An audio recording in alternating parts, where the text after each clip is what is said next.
Fala, Gustav. Essa semana que passou a bolsa deu um respiro inicial, mas terminou novamente em queda, em sucessivas quedas, né? O dólar ficou para cima do 13,90, especialmente motivado pelo cenário externo. O que foram os principais pontos aí que passaram essa semana e quais são as próximas projeções aí daqui para frente?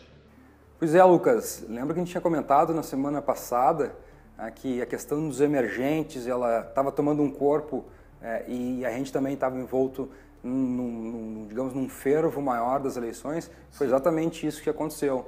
Tá? Então, a questão para os emergentes ainda não continua fácil, apesar do alívio que teve na parte cambial na economia turca, tá? As coisas continuam bem difíceis por lá. Então, já se fala que muito provavelmente eles vão pedir ajuda externa, não sei se vai ser para a Rússia, se vai ser para um órgão como o FMI, mas as dificuldades deles estão muito grandes e começaram a aparecer projeções econômicas bem difíceis para aquela economia. Tá? Então, esse cenário permeou bastante o que aconteceu na semana passada e aí isso fez com que o dólar ganhasse força. Tá? E aí a nossa moeda naturalmente se desvalorizou. Então, diferentemente daquele período que a gente teve lá, que o dólar também bateu 13,90, mas foi com uma volatilidade absurda, dessa vez a volatilidade está bem menor. Tá? Então, assim, por isso que o Banco Central não apareceu, não entrou no mercado e faz todo sentido. As coisas estão mais de acordo, esse câmbio tem que estar nesse valor, porque um estresse externo está acontecendo. Na mesma medida, as coisas aqui dentro, nas eleições, ganharam corpo na semana que teve 2 debates, né? Então, assim, um primeiro debate mais morno, onde ninguém bateu em ninguém, aparentemente o pessoal estava sentindo o terreno, mas aí o pessoal se deu conta que não, mas esse período de embate eleitoral é mais curto, então já no segundo debate já teve vários confrontos bilaterais, assim, a gente viu Marina batendo no Bolsonaro, o Bolsonaro como um alvo de todo mundo e aparentando uma fraqueza nos debates diferente daquela força que ele tem na mídia digital. Sim. Então isso ficou bem claro, né? O Alckmin não consegue decolar, não consegue sair daquela figura sem sal que ele e vai ser difícil, se ele não mudar um pouco, ele conseguir converter aqueles votos brancos e nulos, por mais que ele tenha um grande tempo de televisão. Tá? E aí a grande falta dentro dos debates foi o PT, né, que não colocou ninguém lá, então está perdendo terreno de colocar suas ideias e de fazer um embate com as outras ideias. Sim. Então, assim, e já tivemos várias pesquisas aparecendo, tá? E essa semana é uma semana que novamente a gente vai ter uma pesquisa muito grande sendo divulgada na quarta-feira. Eu acho que tem que estar com um olho bem atento para isso. O mercado está muito volátil, diferentemente até que não está acontecendo no mercado de câmbio, que está um mercado menos volátil. Sim. Mas o mercado de bolsa e o mercado de juros, muito volátil durante o dia, as coisas sobem e descem. Isso dá bastante oportunidade para o trader, né, que a gente está falando aqui. Então, o que a gente vê? Abertura bem estressada, depois dá um alívio, depois ali aparentemente o pessoal volta depois do almoço mais com uma força, estressa de novo e não fecha tão ruim o mercado. Então, dando oportunidade mesmo para quem está de olho nesses movimentos. Tá? Mas de forma estrutural, assim, as tendências estão bem difíceis de observar, tá? Tirando essa tendência de maior desvalorização do real, por mais que a bolsa tenha vindo abaixo de 80 mil pontos, se a gente olhar os papéis que puxaram para baixo, teve muita coisa puxando muito, mas muitos papéis ainda performando positivamente.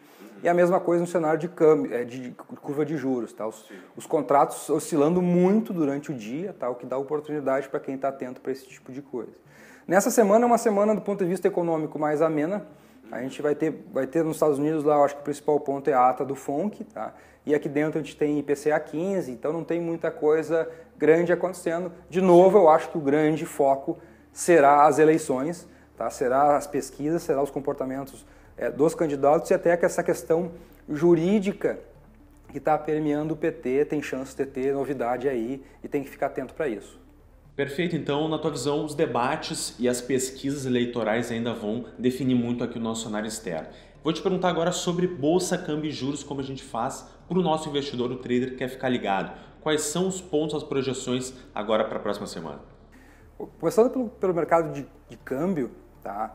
Vale lembrar, assim, até a gente tem uma memória que é recente, quando o câmbio bateu 9,39 alguma coisa, Tá? Chegou até quase bater 4 no intraday e o Banco Central anunciou uma bazuca. Tá? Essa bazuca derrubou muita gente. O que eu imagino se o câmbio continuar estressado? Eu acho que existem pontos para ele continuar estressado, é que o Banco Central, dessa vez, não vai atuar fortemente. Por quê? O que vem acontecendo faz parte de um contexto internacional e faz parte de um contexto aqui dentro. Sim. Tá? Então, isso é natural. Não? Então, não existe um choque de oferta como era aquela questão da greve dos caminhoneiros lá em maio, início de junho. Tá? Então, acredito que... Então, assim, não ficar receoso com essa bazuca que machucou muita gente naquele momento, tá? Eu acho que é um ponto que deve ficar claro para todo mundo. Sim. Consequentemente, tu fica naquela dúvida aí, nós passamos para o mercado de juros. Tá? As precificações para a reunião do Copom, que são agora em setembro, começaram a ganhar corpo de alta de juros já agora, antes das eleições.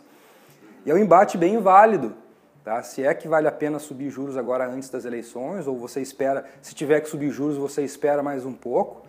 Mas as precificações para a reunião agora, que são antes das eleições, que é a última reunião do Copom antes de todo o processo eleitoral, elas já precificam aí uma probabilidade de uma alta maior, de ocorrer uma alta de 25 do que não ficar a curva de juros ficar parada.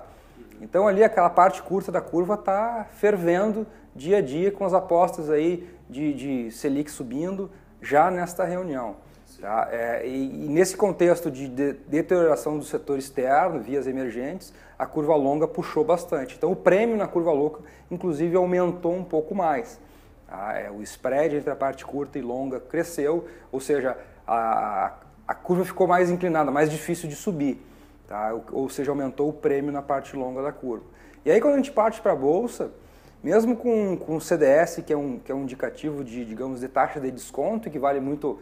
que pesa muito em preço dos ativos, não deteriorando tanto como deteriorou naquele período mais agudo da greve dos caminhoneiros, tá? A Bolsa desvalorizou bastante.